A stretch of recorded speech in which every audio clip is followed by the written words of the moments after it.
There was a big flood in Europe. Did you hear about it?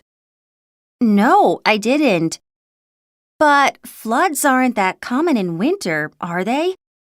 I'm curious about how that happened. Me too. Let's do some online research. There seem to be many natural disasters in Korea these days. I agree. There was an earthquake in the south last week. Also, a storm is coming this week. I'm curious about which type of natural disaster causes the most damage in Korea. Actually, I read a report yesterday about the damage from each type of natural disaster. Number 1 is storms. I see. I guess earthquakes are second. No, second is heavy rain, and third is heavy snow. What about earthquakes? Based on the report, earthquakes are fourth. But the damage from earthquakes has been increasing recently because they have been happening more often in Korea. I see. It seems like we have to be prepared for a variety of natural disasters in Korea. Hey, did you hear about the big fires in California? No, I didn't. How serious are they? They've destroyed a large number of houses and other buildings. Are the fires still going on? Yes, actually, the wind has made the fires worse. I hope all the people living there are okay. So do I. I'm curious about how many people had to leave their homes. Actually, more than 20,000 people had to leave their homes, and about 400 people are missing in that area. That's terrible. I hope they're somewhere safe. Mom, what else do we need to put in the natural disaster survival kit? Well, we need water, some food, and a radio. Anything else, Mom? Oh, make sure that you include batteries for the radio. Performing CPR properly can save someone's life. Here are the steps for proper CPR. First, check that the person needs help. Tap the person and shout, "Are you okay?" If there's no reaction, call 119 for help. Second, listen, look, and feel for breathing. If the person's not breathing, begin CPR. Make sure you place your hands in the middle of the person's chest. Use your body weight to press harder on the chest. After 30 presses, give the person 2 breaths. Keep doing CPR until help arrives.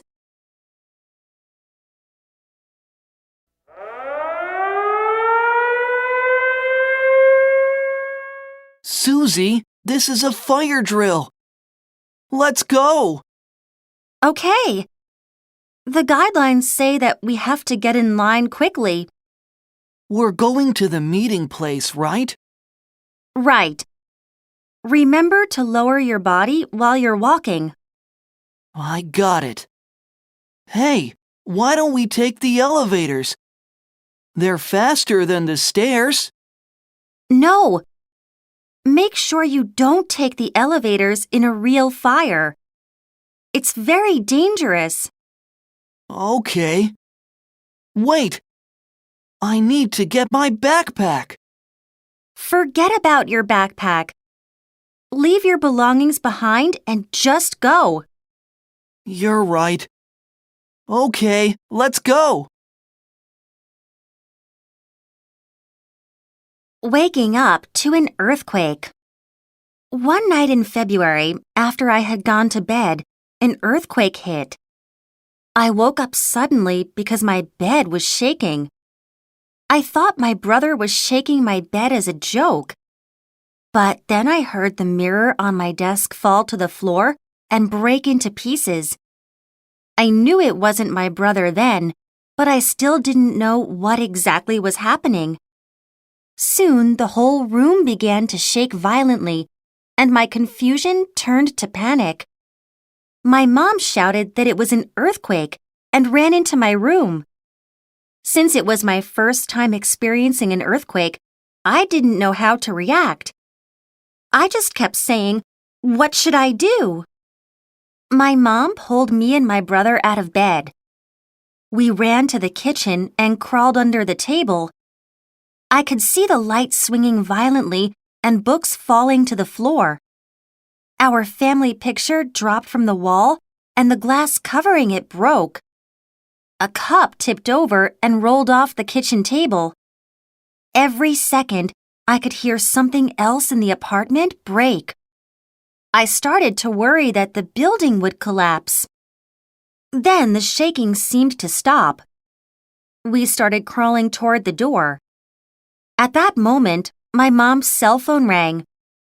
It was my dad, who was coming home from work. He shouted, "It stopped! Get out of the building! Take the stairs! Don't take the elevator! Hurry!"